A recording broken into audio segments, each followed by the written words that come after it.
اس کے اوپر آنے والی اس مصیبت کو ٹال دیتے ہیں۔ اور اللہ کے رسول علیہ الصلوۃ والسلام نے آگے کیا فرمایا؟ ابو ہریرہ رضی اللہ تعالیٰ عنہ بیان کرتے ہیں کہ رسول پاک صلی اللہ علیہ وسلم نے فرمایا، کوئی شخص ایسا نہیں ہے کہ وہ دعا کرے اور اس کی دعا قبول نہ ہو، یا تو اس کی مانگی ہوئی چیز اس کو دی جاتی ہے، عطا کر دی جاتی ہے، یا اس کی دعا کی برکت کی وجہ سے، اس کی دعا کی وجہ سے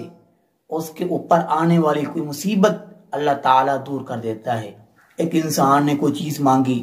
اللہ تعالیٰ رب العالمین ہے، وہ علام الغیوب ہے،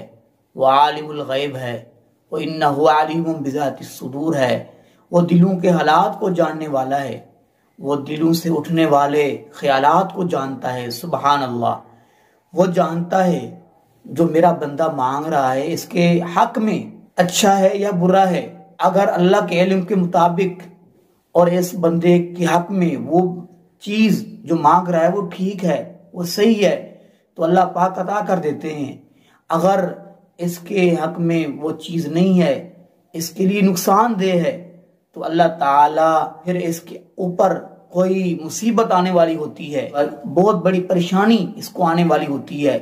تو اللہ تعالیٰ اس کی دعا کی برکت کی وجہ سے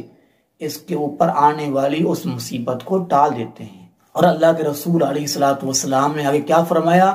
آپ فرماتے ہیں کہ بندہ دعا کرتا رہتا ہے اور یہ معاملہ چلتا رہتا ہے، یعنی اس کی دعا قبول ہوتی رہتی ہے، یہاں تک کہ فرمایا وہ بندہ قطع تعلق کی اور قطع رحمی کی دعا نہ کرے، یعنی کہ رشتہ داری کو توڑنے کی دعا نہ کرے، یا کسی کے حق میں بد دعا جو ہے حق بد دعا نہ کرے۔ اللہ تعالی ہم سب کو اس پر عمل کرنے کی توفیق نصیب فرمائے۔